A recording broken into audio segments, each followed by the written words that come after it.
Okay, so picture this. You've got a brilliantly crafted business strategy. You have an incredible product, tons of capital backing it up, the smartest minds in the industry on your board, and yet it still manages to fail miserably. Why does that happen? Well, it's a mystery that honestly plagues boardrooms all over the world. You can have the absolute perfect plan mapped out, but human execution, that's the hidden missing link. Because at the end of the day, a strategy is literally just a piece of paper until living, breathing people actually do the work.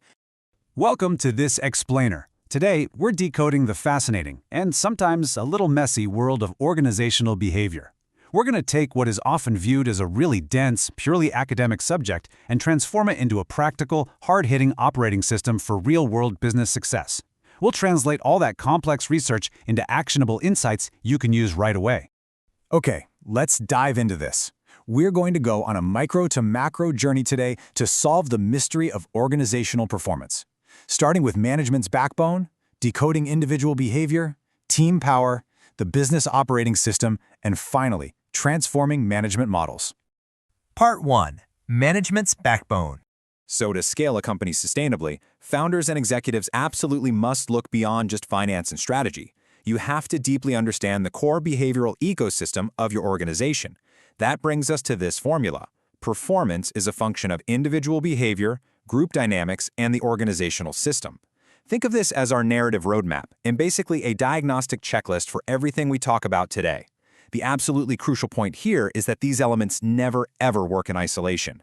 Imagine hiring the most brilliant software developer in the world, just incredible individual capability, right? But if you drop them into a broken, heavily bureaucratic system where it takes 3 weeks just to get a software license approved, they are going to fail. The system literally crushes the individual. Now, what's really interesting about this slide is the hard line we need to draw between human resources and organizational behavior. People confuse these constantly. Human resources, that represents the policies. It's your recruitment process, the payroll, the official rules written in the employee handbook. But organizational behavior is how humans actually react to those policies. HR might design a brand new sales bonus structure, but OB asks the real question, does that structure actually motivate people to sell more, or does it just create toxic, cutthroat internal competition? Section 2. Decoding individual behavior. Zooming into the micro level, what actually drives a single employee to either crush their goals or just completely check out? Vroom's expectancy theory serves as a phenomenal diagnostic tool for this. Motivation relies on 3 distinct pillars. First, expectancy. Can I actually do this task? Do I have the time and the tools? Second, instrumentality. If I do it, will I actually get the reward, or is management just going to move the goalposts? And third, valence. Do I even care about that reward? If the bonus is just $50, maybe it's not worth working the whole weekend. Here's the kicker. If any single one of these elements is a 0, your employee's total motivation collapses to absolute 0. If they don't value the reward or just don't trust the system to pay out, there is no way they're putting in extra effort. Building right on that is the AMO model.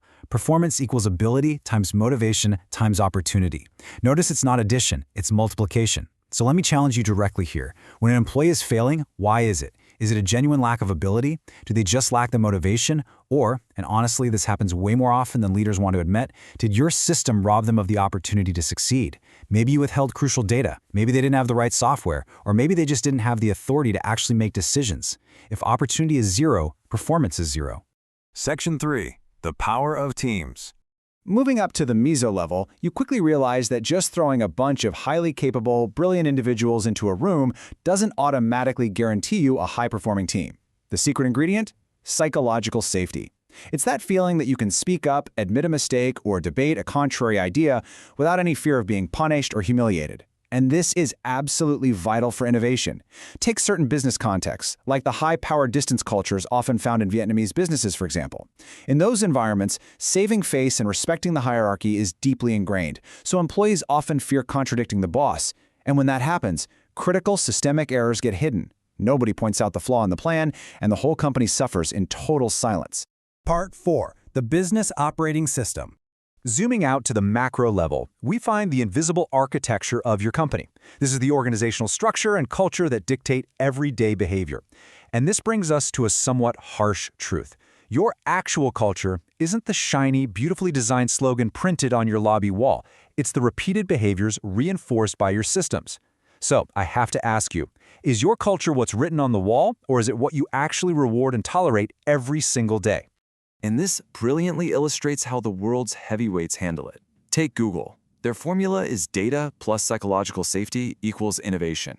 They don't just guess what makes a good manager. They don't rely on intuition. They use robust people analytics. They rigorously track behavioral data to understand exactly what makes their teams thrive and feel safe enough to invent the future. Then you have Toyota, totally famous for its institutionalized Kaizen culture. Their incredible global success isn't just because they have great mechanical engineers, it's because they embedded a culture of continuous improvement into a highly repeatable, disciplined system. It's about daily habits on the factory floor where literally any worker has the power to pull the cord and stop production if they spot a defect. The behavior is built right into the physical environment. Rounding out our global examples is Amazon. Their entire behavioral system is driven by strict leadership principles and high-speed data integration. Everything is ruthlessly designed around customer obsession. Their software, their meetings, their metrics. The system dictates the behavior, and that behavior drives massive scale. Google, Toyota, Amazon, they don't leave organizational behavior to chance. They engineer it. Section 5. Transforming management models. But what happens when you aren't a trillion-dollar tech giant? Let's look at the local reality, like the VTech case study highlighted in our source material. The biggest bottleneck for a fast-growing company is right here. Founder capability must transform into organizational capability.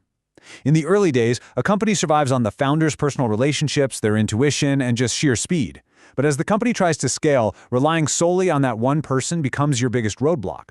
Because eventually, the founder becomes the bottleneck. Every single decision, big or small, sits there waiting for one tired person to give the green light. Let's move to and see how this builds across 4 distinct phases. Phase 1 is founder-driven. Phase 2 transitions to management-driven, where you actually start delegating. Phase 3 becomes system-driven, where processes run the show. And the ultimate goal, Phase 4, is culture-driven. Walking through this emotional, often painful evolution is mandatory for survival. You simply cannot scale effectively if every single decision still has to cross the founder's desk. You have to let go of the reins and build a machine that runs without you. Notice the stark contrast here between a founder-dependent company and a mature system. In a mature system, decisions rely on data, not just the founder's gut instinct. Siloed department KPIs transform into cross-functional shared goals. Take the context of a growing business like VTech, you have to align goals across sales, marketing, and finance to avoid constant internal conflict.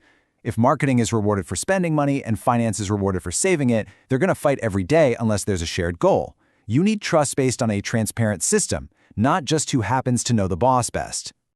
To actually achieve that maturity, you need the sustainable performance formula. You need culture to guide the right behavior when no one is looking. You need leadership to handle uncertainty and inspire the team. You need systems to standardize responsibility so things actually get done consistently. And you need data to drive objective decisions. Missing any single element here is a recipe for disaster. If you have strong leadership but no system, you get this short-lived inspiration that quickly burns out. If you have a system without a strong culture, you just get bureaucratic chaos and compliance without any passion. Behind all this theory is a rigorous, proven model often used as the core framework in DBA and MBA thesis projects. It really boils down to 3 steps. Step 1, strengthen your culture, leadership, and motivation. Step 2, use those to increase employee engagement.